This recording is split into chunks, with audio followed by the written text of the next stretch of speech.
In one US city, your odds of becoming a crime victim are 1 in 6. That's not a stat, that's a dare. Most people think danger lives in the obvious places: Chicago, Detroit, LA, the usual suspects. But what if I told you some of the most dangerous cities in America aren't on any top 10 list yet? You're not supposed to know this, but crime doesn't always come with neon signs. It hides in plain sight. Small towns with big problems, mid-sized cities with murder rates that would make national headlines if anyone actually paid attention. So today we're going state by state, yep, every single one, and calling out the most dangerous city based on raw, unfiltered data. This isn't surface level. This is the stuff they skip in travel guides. One city's car theft rate is higher than its high school graduation rate. Another had over 1,000 violent crimes with just 20 cops. And then there's the town where the jail is the biggest employer. Think you know the safest states? Let's find out how wrong you are. Some places seem peaceful until you check the assault stats. Others look rough, but surprisingly don't even make the list. What nobody tells you is proximity to a beach does not protect you from armed robbery. Wait till you see the one where deer outnumber people 10 to 1 and the people are still the dangerous ones. Choosing wrong could cost you thousands, or your sanity. No pressure. Like the video if you've ever locked your car. Twice. Subscribe so you don't accidentally move to Florida's murder capital. Trust me, it's not Miami. Let's break it down. Number 10. Sitka. In Sitka, Alaska, the bears aren't the most dangerous part, the people are. Sitka sells itself like a postcard. Mountains, whales, bald eagles, like a Bob Ross painting that grew a beard and moved north. It's got that off-grid luxury vibe where your neighbor is a fisherman, a shaman, or a moose. Tourists rave about the serenity. Locals? Not always. But then, surprise, Sitka has one of the highest crime rates per capita in the state. We're talking 81.63 crimes per 1,000 people, with property crimes making up 87% of it. That means your kayak, your bike, or your bear spray might go missing. Violent crime? Also higher than the national average. And yet, median home prices here hover near $475,000, while rental averages sit around $1,800. For context, that's more than Phoenix. Job market? Mostly tourism, fishing, and healthcare. So unless you're good at gutting halibut or removing bear claws from people, you might be hustling for seasonal gigs. Someone on Reddit didn't miss. Everyone's either chill or hiding from something. It's beautiful until it isn't. Between the rain, 226 days a year, the isolation, no roads in or out, and the crime spike that nobody talks about, Sitka isn't just remote, it's expensively risky. So yeah, it's paradise. If your idea of paradise includes bear spray, bike locks, and $19 sushi. Okay, real talk, you ever paid $6 for a drip coffee and been warned to watch out for sea lions in the parking lot? That's Sitka. It's like nature's trying to kill you, but so is inflation, and you can't even drive away. No joke, no roads out. It's a floating prison with better views. Imagine waking up to the sound of waves crashing and ravens cackling, stepping outside into crisp air so fresh it slaps, only to realize your truck's been ransacked and someone took your fishing boots. Again. And if you think Sitka is wild, the next place somehow made weird a competitive sport. Number 9. Cairo. Cairo, Illinois is a ghost town where the ghosts need security cameras. On paper, Cairo should have been something. It sits where the Mississippi and Ohio rivers meet, like a geographical power couple. Back in the day, this place had steamboats, jazz clubs, and a booming economy. Think New Orleans, but Illinois, and sadder. You'd expect a sleepy river town with some historic charm, maybe a retired paddle boat or two. What you get is urban decay with a strong "we tried" energy. Let's talk numbers, because Cairo has them, but not the good kind. Violent crime rate, over 1,200 per 100,000, which is 5 times the national average. Property crime isn't far behind, despite the fact there's barely anything left to steal. The population has dropped from 15,000 to under 1,500 in 70 years. Median home price, just 29,000, but no one's lining up. Job market, basically choose your own adventure as long as it ends in disappointment. This isn't just a town in decline, it's the official warning label on what happens when infrastructure, economy, and hope all leave the group chat. Reddit came in hot with this brutal truth. You don't live in Cairo, you survive it. Living in Cairo is cheap until you factor in everything else, like boarded up windows, generational poverty, and that fun little edge of don't go out after dark. It's the kind of place where you can buy a house for the price of a nice blender, but good luck finding a grocery store within 10 miles. At this point, Cairo isn't so much a city as a very large escape room with no clues and a broken exit sign. How does a town this small still have this much crime? Like, who's left? Are the raccoons forming gangs? You've got 1,400 people and somehow more arrests than diners. And the real kicker? There's nowhere to go. You're surrounded by rivers and regrets. Picture this. You wake up in a charming old Victorian house you got for $18,000. You brew some gas station coffee, step out onto your porch, and there's literally no sound.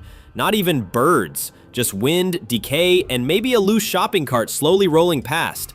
Be honest, would you live in a town with less people than your high school if the house was under 30 grand? And if you thought Cairo was stuck in the past, the next city feels like it invented chaos just to stay relevant. Number 8. Gallup. Gallup, New Mexico, where Route 66 runs through and crime runs wild. Gallup sounds like the kind of place where you'd stop for gas, a turquoise souvenir, and maybe a nice scenic hike. It's got that classic Route 66 energy, old school motels, Navajo crafts, and murals that whisper you might survive this trip. On the surface, quirky, rustic, unassuming. But don't let the small town vibes fool you. This place makes rough around the edges feel like a lifestyle. Gallup has a violent crime rate of 1,992 per 100,000 people. That's nearly 5 times the national average. Assaults are so common they probably have punch cards. Property crimes also sky high, 6,800 plus per 100,000. That means if it's not nailed down, it's probably already gone. Median household income?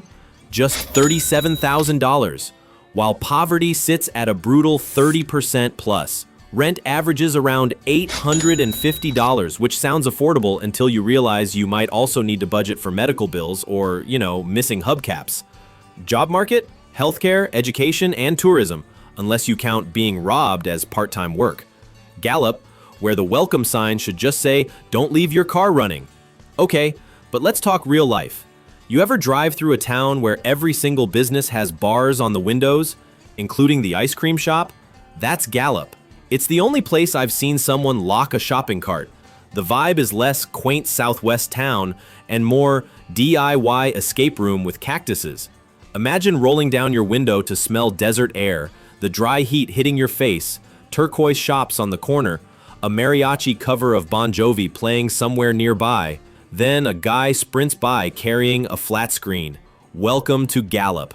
Okay, quick detour. Gallup once hosted the Intertribal Indian Ceremonial Parade, and it's actually kinda awesome. But also, someone stole a parade float trailer. So, progress. Would you live in a town with killer sunsets and a 1 in 5 chance of getting mugged? Let's hear it. Yes, or I value my kneecaps. And if you thought Gallup had issues, the next place took chaos and built a local festival around it. Number 7. Pine Bluff. In Pine Bluff, Arkansas, you're more likely to hear gunshots than church bells. And yes, that's a real stat. Pine Bluff looks like it was built for a Hallmark movie. Front porches, old brick buildings, and the kind of main street that should smell like pie. It's got that small town southern feel where the trees outnumber people and the locals wave at everyone, even if they don't like you. On the surface, quiet. Budget-friendly, the kind of place your cousin moves back to when big city rent crushes their dreams. But under the magnolia trees and down that quiet street, trouble. Pine Bluff has a violent crime rate of 1,469 per 100,000, making it one of the most dangerous cities in America per capita. Robbery, aggravated assault, and gun violence all way above national averages. Median income, around $35,000. Housing is cheap, median home price sits at just $84,000 and rent averages $720. But here's the kicker. Population has dropped nearly 20% in the last decade. And when people aren't leaving, they're locking their doors. As one gloriously blunt Redditor said, you can get a burger, a bullet, or a blessing, all on the same block. Living here might be affordable, but safety isn't part of the package. Public services are underfunded, jobs are limited, and most headlines include words like shooting, fire, or Dollar General. This is one of those places where your Ring camera works harder than you do. Pine Bluff, where the bluff is pretending this isn't a red flag with a zip code. Okay, seriously, how do you have this much crime and this little nightlife? Pine Bluff somehow skipped over the part where you get fun stuff before everything goes downhill.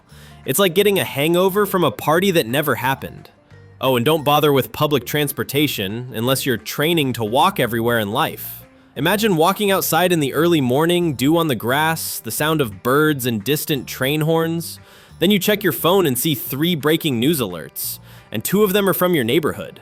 You can live in Pine Bluff and dodge bullets, or move to Newton, Massachusetts, where people call 911 if someone parks slightly crooked. Same country, different planets. And if you think Pine Bluff's intense, the next city turned chaos into a brand identity. Number 6. Bessemer. In Bessemer, Alabama, the only thing moving faster than rent is the crime rate, and neither's headed in the right direction. Bessemer is the kind of place your GPS might send you through, not to. It's got that small-town Alabama charm on the surface, warm weather, southern drawls, and just enough barbecue joints to trick you into thinking, this could be nice. Spoiler, it's not. Let's talk numbers. Bessemer's violent crime rate is a jaw-dropping 2,439 per 100,000, nearly 6 times the national average. Property crime? Also bad, real bad. The median home price is just $95,000 and rent averages around $850, so it's cheap for a reason. The poverty rate is 25% and the job market relies heavily on retail and healthcare with very little in between. Oh, and a solid portion of Bessemer's internet presence is just people asking if it's safe. Spoiler again, nope. One Redditor basically read the whole situation for filth. If you hear fireworks in Bessemer, check the calendar. If it's not July, don't open the door. Living in Bessemer means you can stretch your dollar, just not your legs after dark. You'll save on rent, but might spend that on security cameras, reinforced doors, and anxiety meds. Community vibes? Mostly people wondering how fast they can move to Hoover. Bessemer's tourism slogan should be, come for the barbecue, stay because your car got jacked. Here's the thing, I wanna like Bessemer, I really do. But how do you enjoy your morning coffee when your porch has more no trespassing signs than plants? You can't even run errands without feeling like you're auditioning for a true crime episode. And don't get me started on the traffic lights. Half work, half blink like they've given up too. Picture this, hot southern air, cicadas buzzing, the scent of smoked ribs in the distance, and your neighbor casually mowing the lawn with a holstered sidearm. Welcome to Bessemer, y'all. And if you think Bessemer's intense, wait till you see what happens when Mardi Gras meets mayhem. Number 5. Riviera Beach. Riviera Beach has yachts, palm trees, and a violent crime rate that outpaces Miami. When you hear Riviera Beach, you picture what? Beachfront condos, pastel sunsets, maybe a Jimmy Buffett song playing in the background. Classic South Florida, right? On the brochure, it's all luxury boats, breezy vibes, and dolphins doing tricks like they've got rent due. But then you look a little closer. Riviera Beach has a violent crime rate of 1,295 per 100,000, which makes Miami look like a gated retirement community. Burglaries, assaults, robberies, all showing up like it's happy hour. Property crime, 3,500 plus per 100K. Median household income, just 50K, but average rent still hovers around $1,900 because Florida. And while it's near West Palm Beach, it's got none of the safety but all the humidity and traffic. Living in Riviera Beach means you get views, sure, ocean breezes and glowing skies, but also a side order of security cameras, sky-high rent, and sirens at 3 a.m. The emotional toll, that feeling of this could be paradise, followed immediately by why are there cops at the gas station again? Riviera Beach, where you can sip a $9 smoothie while watching someone hotwire a jet ski. I mean, how do you have waterfront views and a higher assault rate than Detroit? That's like ordering filet mignon and getting stabbed with a fork. Oh, and parking? Don't bother. It's either valet, taken, or currently being broken into. Welcome to Florida, baby. Picture this. You step outside to the salty breeze, palm trees swaying, the sound of waves nearby, then a dude sprints by with a flat screen under one arm and a parrot on his shoulder. It's Florida. Of course there's a parrot. You could live in Naples, Florida, where the median age is 66 and crime means forgetting to return your shopping cart, or Riviera Beach, where even the dolphins seem a little sketchy. Would you rather have beachfront property with crime or boring safety with no view? Be honest, yes, no. And if you thought Riviera Beach was chaotic paradise, the next city turns danger into a full-blown tourist trap. Number 4. Monroe. Monroe, Louisiana has southern charm, riverfront views, and a violent crime rate higher than Chicago. Yeah, let that marinate in hot gumbo for a second. On the surface, Monroe looks like the kind of place where life moves slow. You've got magnolia trees, bayous, mom and pop diners with names like Bubba's Barbecue and Bait, and locals who'll wave at your car whether they know you or not. You expect crawfish boils, SEC football, and porch swing wisdom. But what you get is a crime rate that feels more GTA loading screen than Southern hospitality. Let's look at the stats. Violent crime rate, a staggering 2,400 plus per 100,000, placing Monroe at the very top nationally. Property crime is just as wild. You've got a 1 in 18 chance of your stuff disappearing. Median household income sits at $32,000 with a poverty rate over 35%. The cost of living is low, sure, but so are your odds of sleeping through the night without sirens. Rent averages around $850, and there are some jobs, mostly in healthcare and education, but it's a tight market. Living in Monroe feels like playing life on hard mode. You get culture, great music, and unreal food, but you also get boarded up windows, empty storefronts, and that constant "don't park there" vibe. Emotionally, it's like falling in love with a city that keeps stealing your wallet.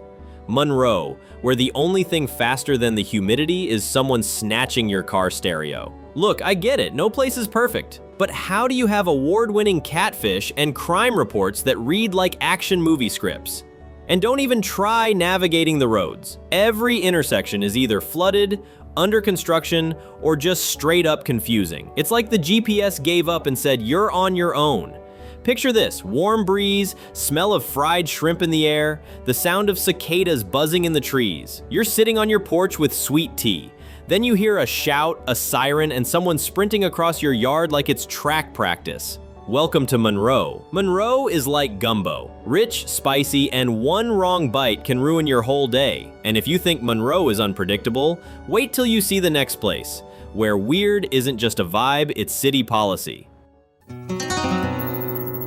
Number 3, Anchorage. Anchorage, Alaska.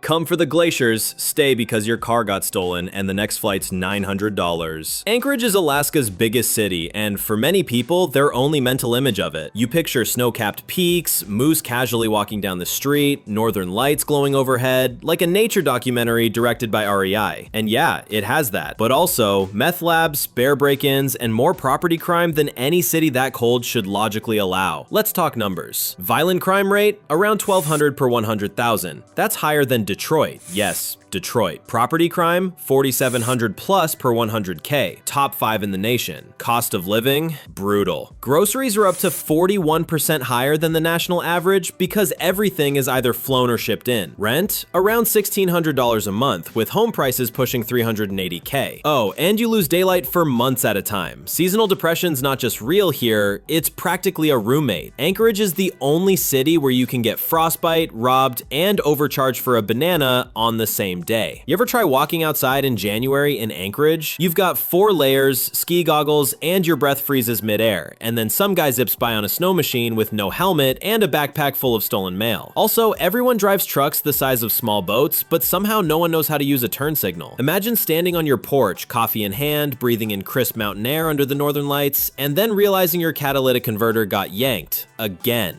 and the moose saw it happen. And if you think Anchorage is wild, the next city makes chaos look organized. Number 2, Jackson.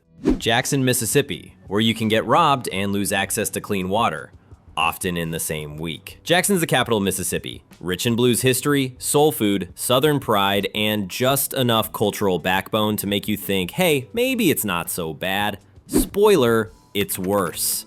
It's one of those cities where the vibe is we've got charm, but the stats are screaming we've got problems. Let's break it down. Violent crime rate, a mind-bending 2,420 per 100,000. That's nearly 7 times the national average. Homicide rate, for a while, the highest in the nation. The city declared multiple water emergencies in the last few years, meaning no showers, no drinking water, and yes, sometimes no toilets. Median household income, around $38,000, with a poverty rate over 24%. Rent is affordable, averaging $900 a month, but you're paying for the thrill of wondering if the power or the plumbing will fail first. Here's how Reddit roasted it best. Jackson is the only city where I've had to boil water, dodge bullets, and use cash because the card readers were down, all in one day. Living in Jackson means learning to expect the unexpected, and not in the cute, oh, surprise cake way. It's potholes that eat tires, neighborhoods where the police scanner doubles as background noise, and public services that quit before you do. The city's fighting, but the cracks are very visible, and sometimes literally leaking. Jackson, where the pipes break, the roads break, and eventually, so do you. Can we talk about the roads for a second? Driving through Jackson feels like playing Mario Kart on hard mode, except the banana peels are real, and your tax dollars still didn't fix them. And don't expect GPS to help. It just says good luck and sends you into a construction zone from 2016. Picture yourself sipping sweet tea on a front porch, the smell of barbecue in the air, cicadas buzzing in the background, then you hear a loud pop. Is it fireworks? A gunshot? The water line? Spin the wheel and find out. Quick stat break. Jackson had more homicides per capita than Chicago. Yep, let that one cook for a second. Remember when Gallup had a crime rate and a parade float thief? Yeah, in Jackson, the float might get carjacked. And if you think Jackson's chaotic, the next place makes national headlines on purpose. Number 1, Gary. Gary, Indiana once gave us Michael Jackson, and now gives us the worst violent crime rate in America. So yeah, things changed. Gary used to matter. A booming steel town, big factories, big paychecks, big dreams. At one point, it was one of the richest cities in the Midwest. Now, it's more like a post-apocalyptic movie set. If the zombies were just tired and the budget got cut halfway through filming. Let's roll the numbers. Violent crime rate, over 3,000 per 100,000. That's more than 8 times the national average. Property crime, still sky high. Population, dropped from 175,000 to under 70,000, meaning people aren't just moving out, they're escaping. Median home price, $55K. Sounds like a deal until you realize turnkey just means the doors still exist. Job market, mostly in healthcare, logistics, and leaving Gary. Living in Gary means you're constantly balancing affordability with adrenaline. Your rent might be cheap, but so is the city's patience. School funding, low. Public services, meh. Your peace of mind, directly correlated to how often your porch light works. It's a place where you can own a house for less than your car, but you'll be installing bars on the windows before you paint the living room. Gary, where the most successful business is boarding up windows. Real talk, I've seen houses listed on Zillow in Gary for $12,000. That's not a typo, that's the price of a decent mountain bike. But here's the kicker, some of them still need work. Like bro, if the ceiling's missing, that's not a house, that's an indoor patio. Gary teaches you street smarts real quick, or you don't stay long enough to learn. Let's be honest, if Gary's number 1, the only way is up, unless you're trying to sell a house here.